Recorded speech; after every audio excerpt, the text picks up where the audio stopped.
الله أكبر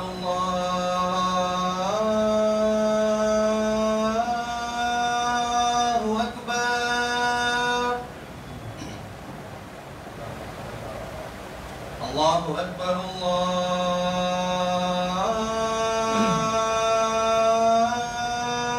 الله أكبر أشهد أن لا إله إلا الله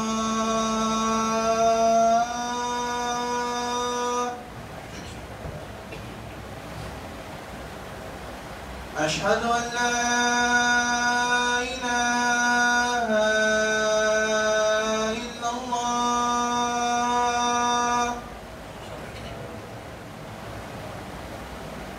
أشهد أن محمدا رسول الله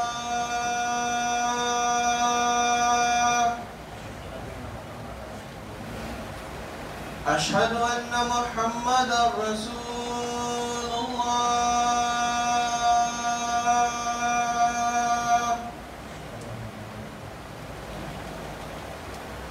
حي على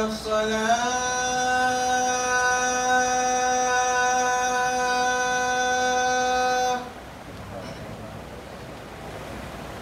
حي على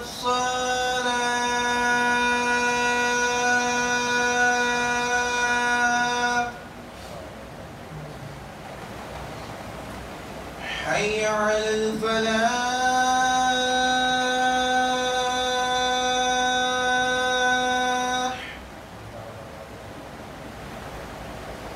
حي على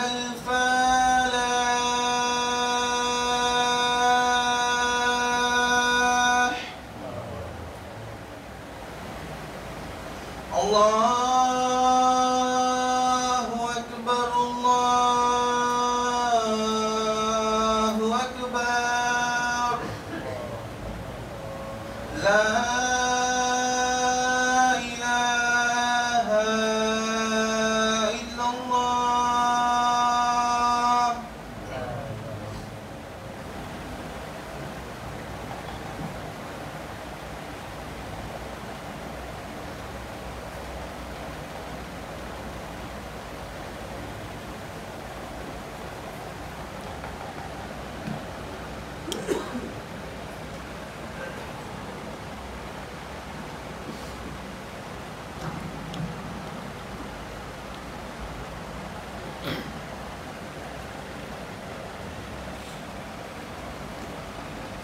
السلام علیکم ورحمۃ اللہ وبرکاتہ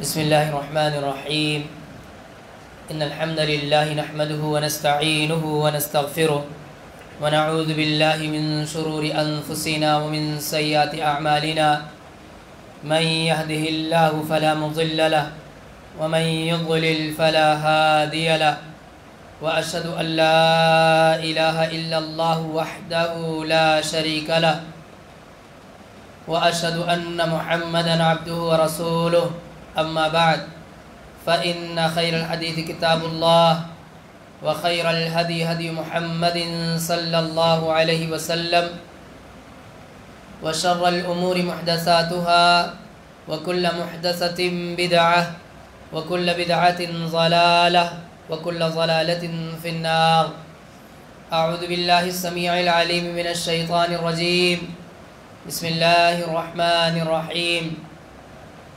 يا أيها الذين آمنوا اتقوا الله حق تقاته ولا تموتن إلا وأنتم مسلمون يا أيها الناس اتقوا ربكم الذي خلقكم من نفس واحدة وخلق منها زوجها وبث منهما رجالا كثيرا ونساء واتقوا الله الذي تساءلون به والأرحام إن الله كان عليكم رقيبا يا أيها الذين آمنوا اتقوا الله وقولوا قولا سديدا يصلح لكم أعمالكم ويغفر لكم ذنوبكم ومن يطع الله ورسوله فقد فاز فوزا عظيما أعوذ بالله من الشيطان الرجيم. بسم الله الرحمن الرحيم. قاف والقرآن المجيد بل عجبوا أن جاءهم منذر منهم فقال الكافرون هذا شيء عجيب أإذا متنا وكنا ترابا ذلك رجع بعيد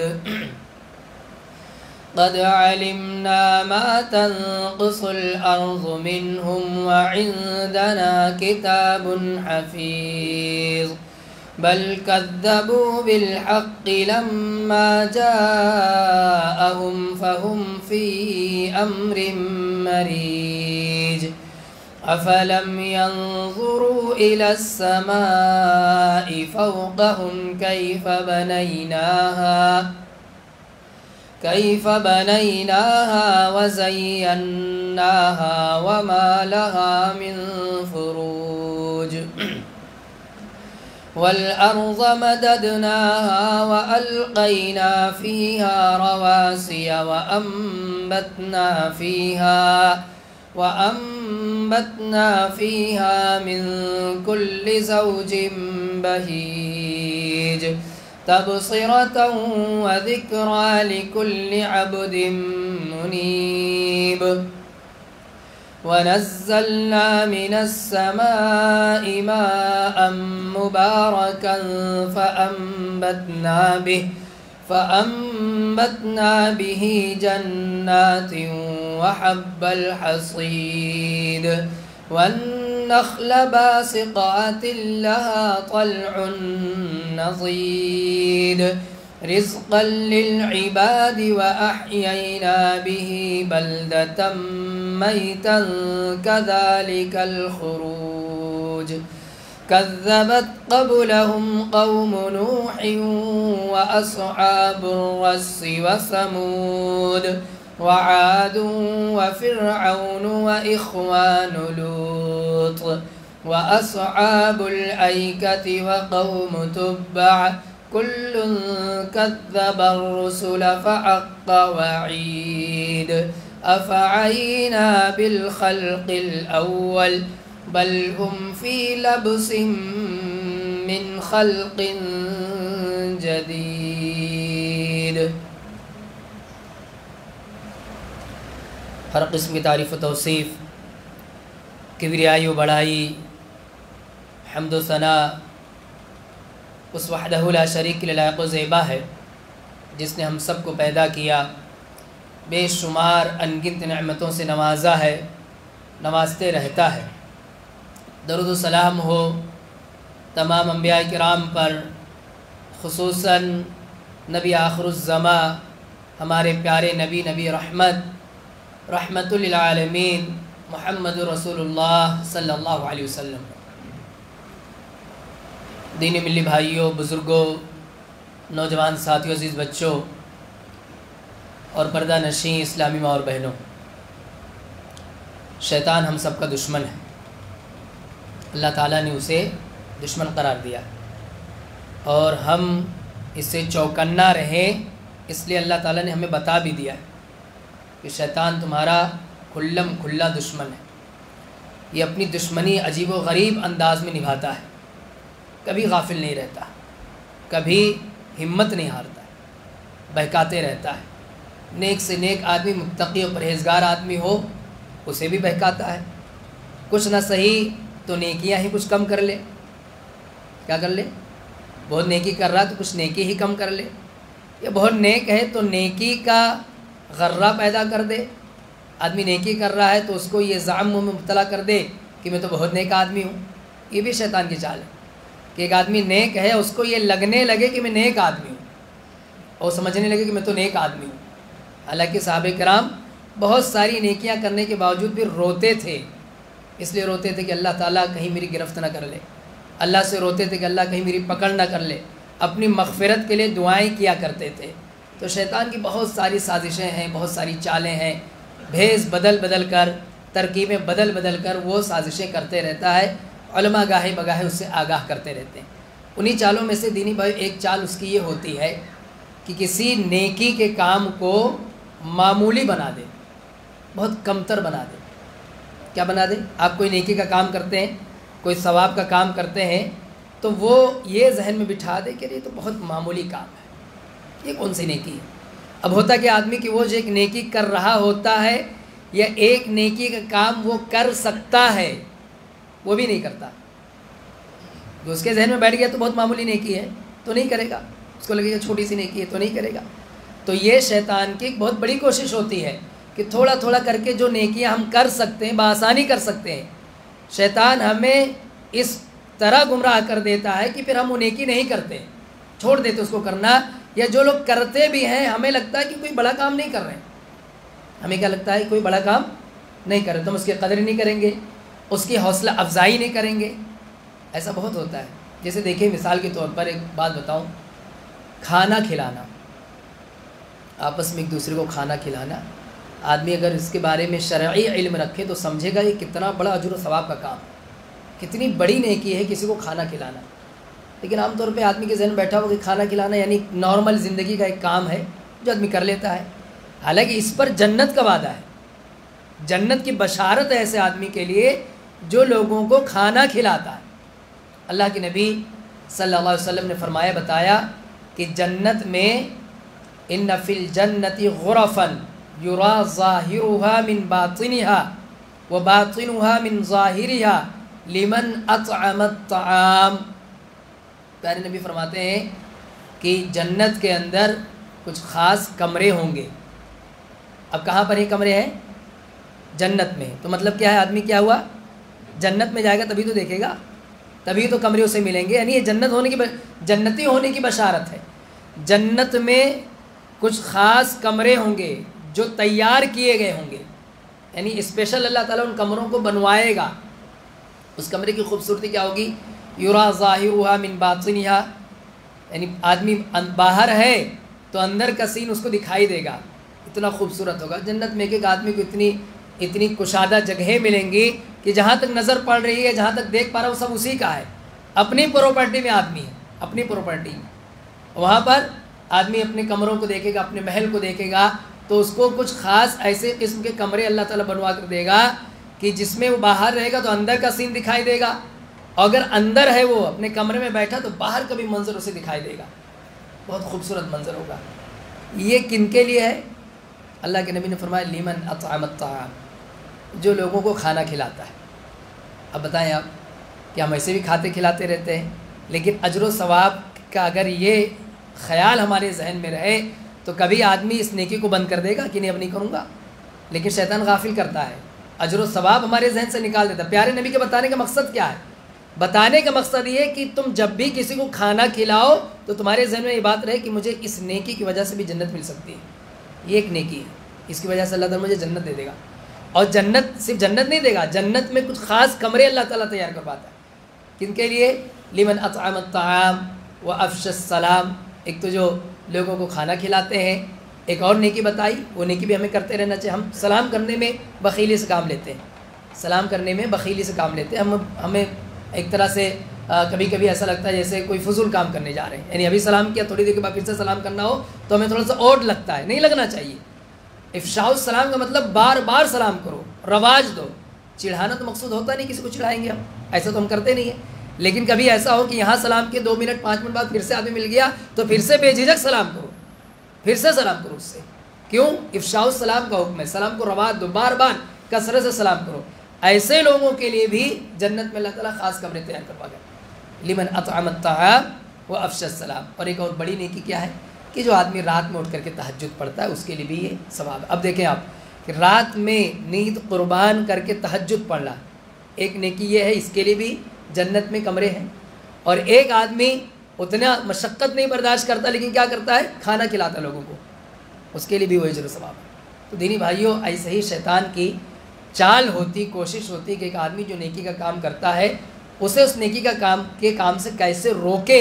تو وہ کیا کرتا ہے کہ اس نیکی کے کام کو اس آدمی کی نگاہ میں یا اس کے آس پاس رہنے والے دوسرے اس کے دوست و احباب کی نگاہ میں اتنا کمتر بنا دیتا ہے کہ پھر آدمی باز آ جائے۔ اگر بلا سبب آج کوئی کسی کی دعوت لے لے، 20-25 لوگ کو بلا لے، 50-60 لوگ کو بلا لے، تو آدمی کہے گا لگتا ہے اس نے نکاح کر لیا ہے، یہ چپکے سے ولیمہ کر رہا ہے. یعنی آدمی کیا سمجھے گا کہ ایسے ہی نہیں کھلا رہا ہے. حالانکہ صحابہ کرام کے دور میں ایسا نہیں تھا کہ کوئی وجہ ہو تبھی کھلاؤ. الحمدللہ اچھی بات ہے، آج ہم عقیقہ کرتے ہیں تو اپنے سرکل کے لوگوں کو بلاتے ہیں، دعوت دیتے ہیں، دینا بھی چاہیے، اجر و ثواب کا کام ہے، نیکی کا کام ہے. ایسے ہی ولیمہ ہوتا ہے تو ولیمے میں بلا لیتے ہیں، کوئی اور مناسبت ہے تو بلاتے ہیں، دعوت دیتے ہیں، کھانا چاہیے، کھلانا چاہیے. جب کھلاؤ گے ثواب ملے گا، نیکی کا کام ہے.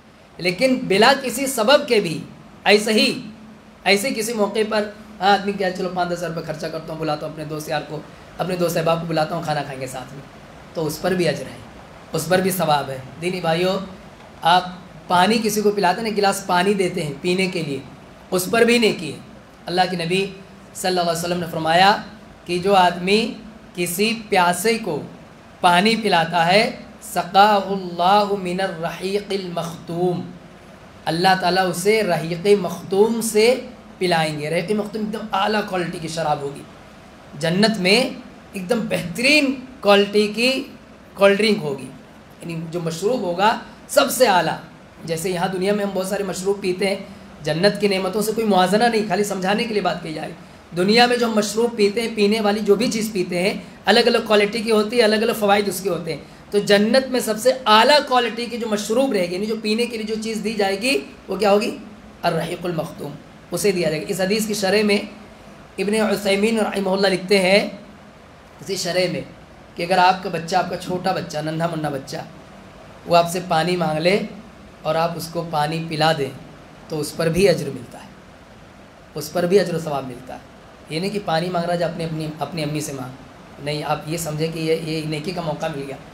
بیٹا مجھ سے پانی مانگ لیا تو مجھے یہ نیکی کا موقع مل گیا، خود اپنے ہاتھ سے جا کے فریج سے پانی نکال کے، مٹکے سے جس سے بھی پیتے پلاتے ہیں وہاں سے نکال کے پانی پلا دیں. آپ بیٹھے ہوں، آپ کے بغل میں کوئی بیٹھا ہے، آپ کو لگ رہا ہے کہ پانی پینا چاہ رہا ہے، بوتل آپ کے پاس میں رکھی ہوئی، آپ بڑھ کر کے ہاتھ بڑھا کے اس کو پلا دیں. یہ دیکھیں کتنی بظاہر کتنی معمولی نیکیاں لگ رہی ہیں، لیکن اجر و ثواب کیا ہے؟ ابن عثیمین رحمہ اللہ کہتے ہیں کہ یہ ایک مسلمان کو پانی پلانے کا اجر مل جائے گا. گرچہ آپ اپنے چھوٹے سے بچے کو پانی پلا رہے ہیں، اپنے گھر کے بچے کو پلا رہے ہیں، اپنے بیٹے کو پانی پلا رہے ہیں، لیکن پھر بھی آپ کو یہ اجر و ثواب ملے گا. تو دینی بھائیو، شیطان کی ایک چال یہ ہوتی ہے کہ ہم اور آپ کو جو نیکیاں ہم کرتے ہیں وہ یہ باور کرا دے کوئی بڑی نیکی نہیں ہے، اور اس کے بعد اس طرح سے ہمیں بہکا دیتا ہے، اور بہکانے کے بعد پھر آدمی اس نیکی سے باز آ جاتا ہے، یہ نیکی وہ نہیں کرتا ہے. آج کے اس خطبے میں میں اختصار سے بتاؤں کہ وہ کیا اسباب ہیں جس کی وجہ سے ہم اس میں کوتاہ ہو جاتے ہیں یا ہم سے کوتاہی ہو جاتی ہے. ان میں پہلی چیز تو یہی ہے کہ ہمیں شعور نہیں ہے نیکی کا، کہ اگر اس کی ہمیں ہیبٹ پڑ جائے، عادت بن جائے ہماری، کہ کہیں بھی کوئی پانی مانگ رہا ہے، کسی کو پانی کی ضرورت ہے، ہماری آفس میں کوئی آدمی آیا، آ کے وہ بیٹھا ہی ہے، ہم سے کیا بات چیت کرے گا، کیا لین دین ہوگا، کیا ہماری ڈیل ہوگی، وہ قطع نظر اس کے، وہ آ کے بیٹھا اپنا مسلمان بھائی ہے، غیر مسلم بھی ہے، کوئی ضروری نہیں کہ مسلمان ہی ہو، کوئی غیر مسلمان ہے تو اس کا مقام بڑھ گیا، لیکن کوئی غیر مسلم بھی ہے، آپ نے جھٹ سے نکال کے اپنے آفس میں انتظام کر رکھا ہے، چھوٹی چھوٹی بوتل رکھتے ہیں پانی کی، فوراً اس کو پانی پیش کر، آپ نے اجر و ثواب کما لیا. اپنی آفس میں اپنے کاروباری وقت میں آپ نے ایک نیکی کر لی، اگر اس کی عادت آپ کو پڑ گئی تو نہ جانے کتنی نیکیوں کا ذخیرہ آپ کے پاس ہو جائے گا، کتنی نیکی آپ کے پاس جمع ہو جائیں گی. آپ اپنے آفس میں بیٹھے ہیں اور بیٹھے بیٹھے آپ نیکی کا کام کرتے جا رہے ہیں. تو ایک تو یہ کہ شعور پیدا کرنے کی ضرورت ہے کہ یہ سب نیکیاں بڑی نیکیاں، جنت میں لے جانے والی نیکیاں ہیں. یہ کھانا کھلا دینا، پانی پلا دینا، چھوٹی چھوٹی بظاہر یہ بظاہر چھوٹے چھوٹے اعمال ہیں، لیکن اس پر اجر و ثواب بہت زیادہ ہے. تو دینی بھائیو، پہلی چیز کیا ہے کہ ہمارے اندر یہ شعور یا تو کم ہو جاتا ہے یا شیطان بہکا دیتا ہے، جس کی وجہ سے ہم اس سے غافل ہو جاتے ہیں.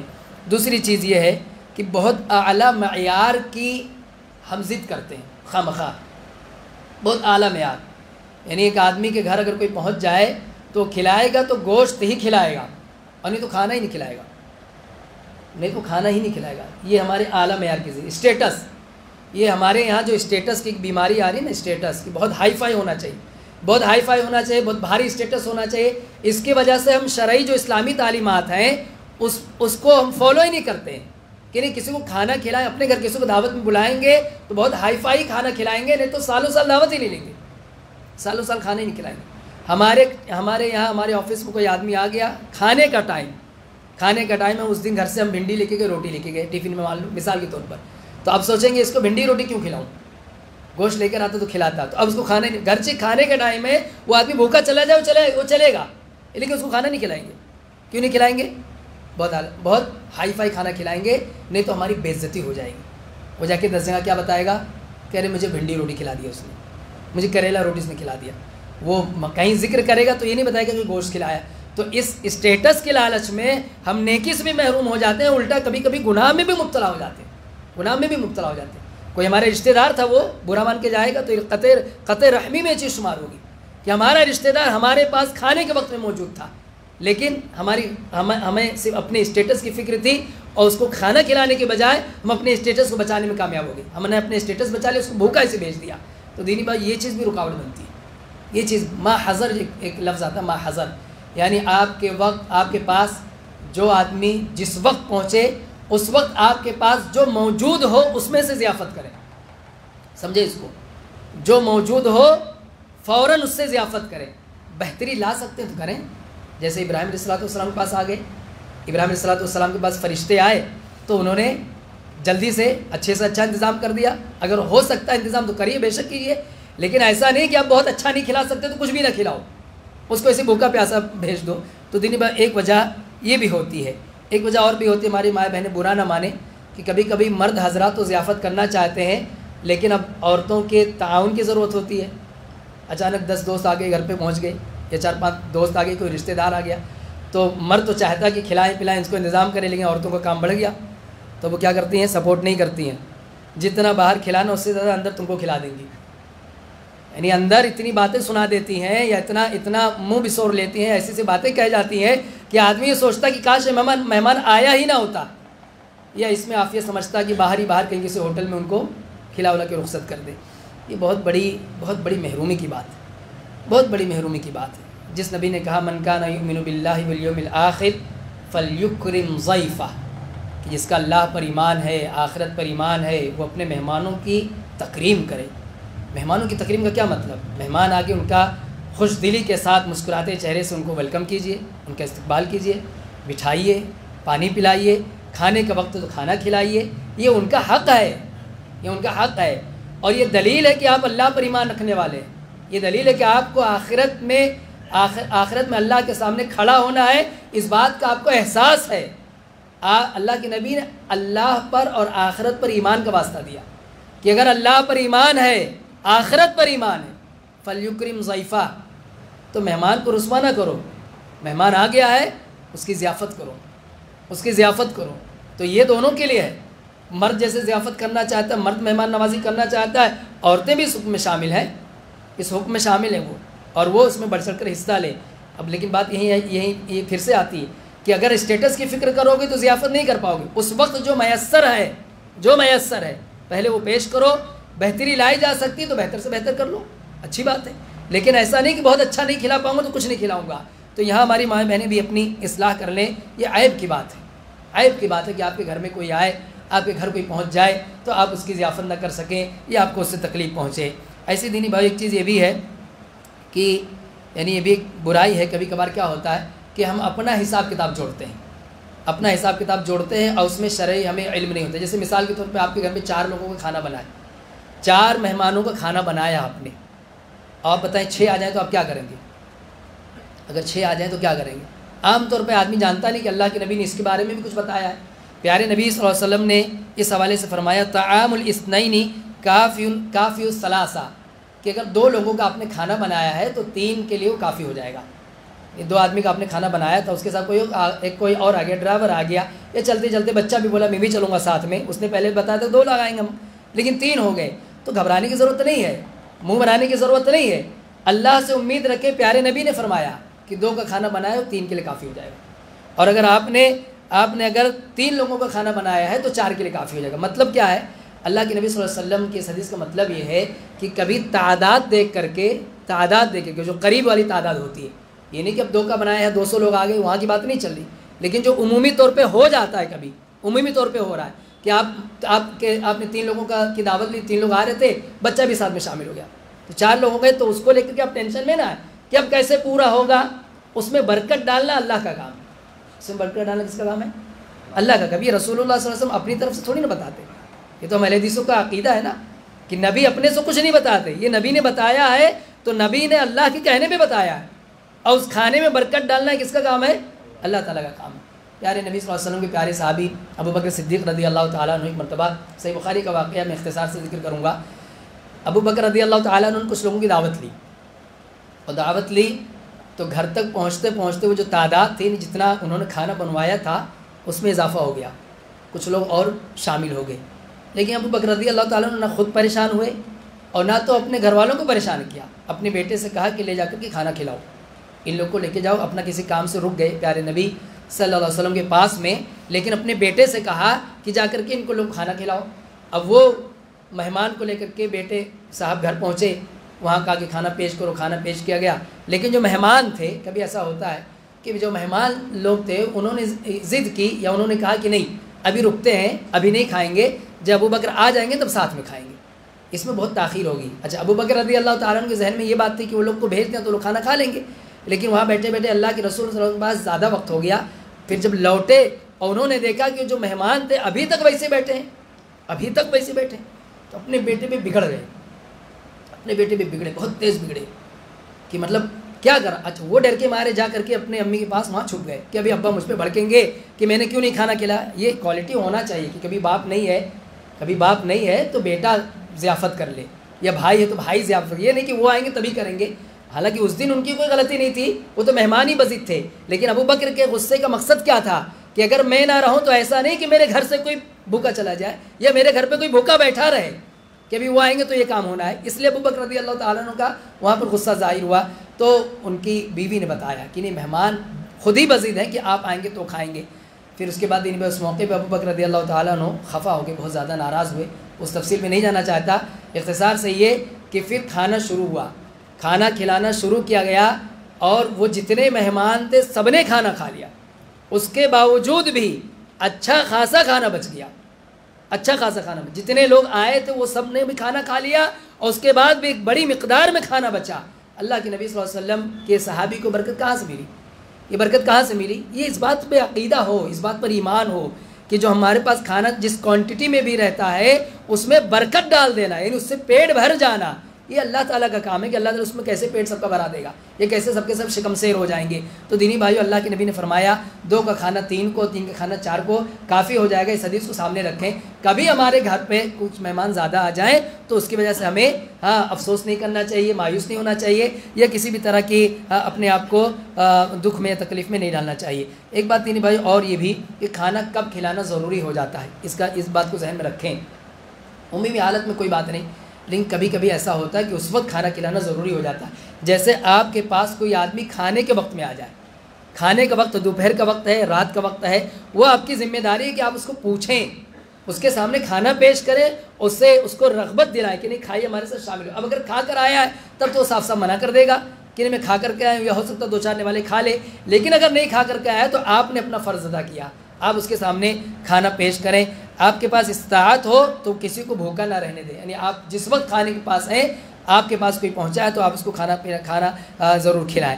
ایسی دینی بھائی کبھی کبھی ایسا ہوتا ہے کہ ہمارے پاس کوئی بغیر اطلاع کے آ جاتا ہے، بغیر اطلاع کے۔ اب دیکھیے یہ بھی ایک آفت ہے کہ مہمان نوازی کا مطلب یہ نہیں ہوتا کہ آپ کا مہمان پہلے آپ سے ڈیل کرے گا کہ میں اتنے بجے آؤں گا تو آپ اتنے لوگوں کو کھانا بنانا، تب میں آؤں گا تب آپ مجھے کھلانا۔ یہ سب تو یہ ٹیکنالوجی کی وجہ سے ہے۔ آج آسان ہے نا کہ کسی کو ہم بتا دیں پہنچنے سے پہلے، لیکن یہ اسلام تو 1400 سال پہلے آیا اور قیامت تک کے لیے آیا ہے۔ یہ ٹیکنالوجی پہلے نہیں تھی، یہ آگے چل کے رہے کہ نہ رہے اس کی کوئی گارنٹی نہیں ہے۔ یہ تو اللہ کی زمین ہے، اللہ تعالیٰ جب جو چاہے کرتا ہے۔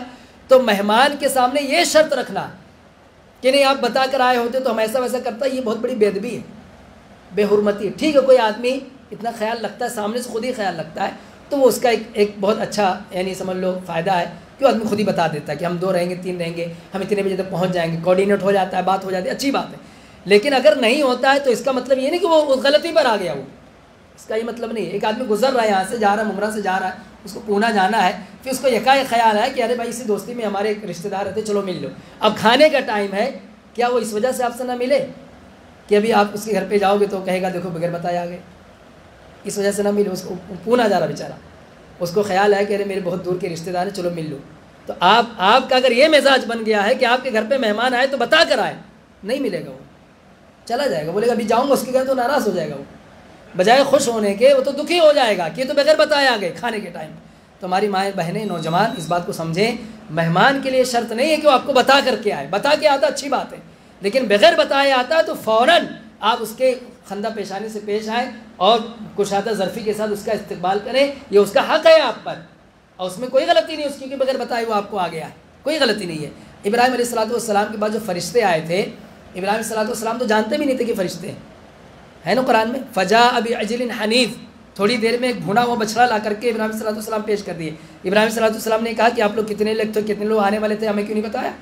یہ سب فضول بات ہے، سب فضول بات ہے، اس سے اپنے آپ کو بچانا چاہیے۔ اخیر کے 2-3 منٹ اور لوں گا آپ لوگوں کے دینی بھائیوں، وہ یہ کہ دیکھیے کھانا کسے کھلائیں، ہمارے دسترخوان کے مستحق کون لوگ ہیں، اور اس کے الگ الگ اسباب ہوا کرتے۔ دیکھیے یتیموں کو کھانا کھلائیں، ڈھونڈ ڈھونڈ کر کھلائیں یتیم کو، مسکین کو کھانا کھلائیں۔ مسکین مطلب وہ آدمی جو بمشکل کما کھا پاتا ہے۔ آپ یقین کریں ایسے لوگ بھی ہیں جنہوں نے عید میں گوشت کھایا تھا تو سیدھا بقرعید میں کھایا انہوں نے، یعنی بکرے کا گوشت۔ 8-10 ہزار 12 ہزار 15 ہزار کمانے والا آدمی 4-5 بچوں کے ساتھ رہتا، کہاں سے کھائے گا کھلائے گا، کہاں سے کھائے گا کھلائے گا؟ وہ تو دیکھے گا کہ ایک دن میں 700-800 روپے گوشت لے لوں گا، اس میں تو راشن چلاؤں تو ایک ہفتہ چلا جائے گا۔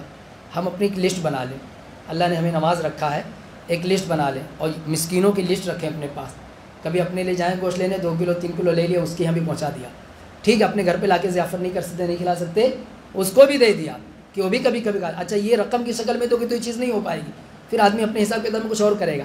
اس کے گھر کے بچے چاہیں گے کہ ہمیں گوشت مل جائے، لیکن باپ اپنا حساب کتاب لگاتا ہے کہ اس میں کوئی دوسری کام پورا کر لو۔ آپ یہ سمجھیں دوسرے صدقات و خیرات سے ہٹ کر کے نیکی کریں، ان سے ہٹ کر کے نیکی کریں۔ اپنے لیے گوشت لے رہے تھے، آپ کی لسٹ میں ہے کہ ہاں 10 مسکین میں ان کی ہیلپ کروں گا اللہ کی توفیق سے، تو آپ کیا کریں؟ کوئی ضروری نہیں کہ بقرعید میں خالی گوشت پہنچائے اس کو، کوئی ضروری نہیں ہے، آپ اس کے یہاں پہنچا دیں کہ بچوں کو کھلا دینا، بچوں کا نام لے کے بچوں کو آج یہ مطلب کھلا دینا، بول دینا چاچا نے دیا، بھائی نے دیا، اور اس طرح سے کھلا دیں۔ تو مسکینوں کو کھانا کھلائیں، یتیموں کو کھانا کھلائیں۔ اللہ تعالیٰ نے ان لوگوں کو بھی وعید، ان لوگوں کے بارے میں بھی وعید بتائی ہے جو لوگ مسکینوں کو کھانا کھلانے کو ابھارتے نہیں۔ مسکین آدمی یہ ضرورت مند ہوتا ہے، اس کو ہم کھانا کھلائیں، یتیم بچوں کو کھانا کھلائیں، اور بھی جو غریب محتاج مسکین ضرورت مند ہے ان سب کا ہم خیال رکھیں، کھانا کھلائیں انہیں، بہت بڑا اجر و ثواب کا کام ہے۔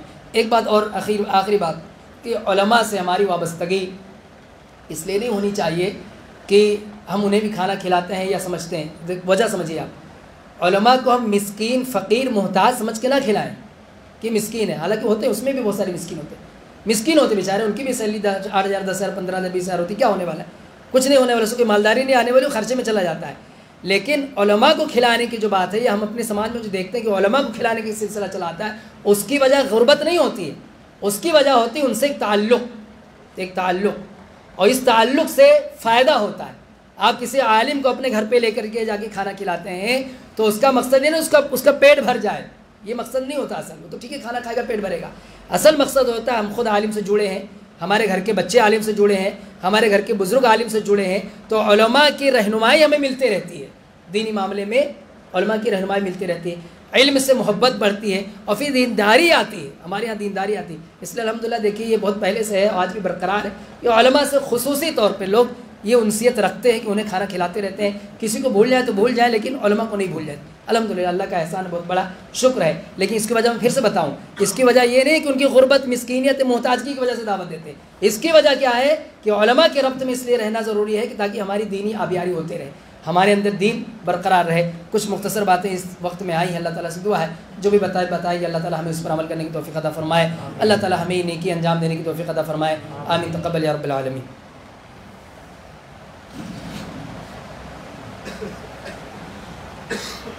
بسم الله الرحمن الرحيم الحمد لله نحمده ونستعينه ونستغفره ونعوذ بالله من شرور انفسنا ومن سيئات اعمالنا من يهده الله فلا مضل له ومن يضلل فلا هادي له واشهد ان لا اله الا الله وحده لا شريك له واشهد ان محمدا عبده ورسوله ما بعد فان خير الحديث كتاب الله وخير الهدي هدي محمد صلى الله عليه وسلم وشر الامور محدثاتها وكل محدثة بدعة وكل بدعة ضلالة وكل ضلالة في النار اعوذ بالله السميع العليم من الشيطان الرجيم بسم الله الرحمن الرحيم ان الله وملائكته يصلون على النبي يا ايها الذين امنوا صلوا عليه وسلموا تسليما اللهم صل على محمد وعلى ال محمد كما صليت على ابراهيم وعلى ال ابراهيم انك حميد مجيد اللهم بارك على محمد وعلى ال محمد كما باركت على إبراهيم وعلى آل إبراهيم إنك حميد مجيد. إن الله يأمر بالعدل والإحسان وإيتاء ذي القربى وينهى عن الفحشاء والمنكر والبغي يعظكم لعلكم تذكرون فاذكروني أذكركم واشكروا لي ولا تكفرون.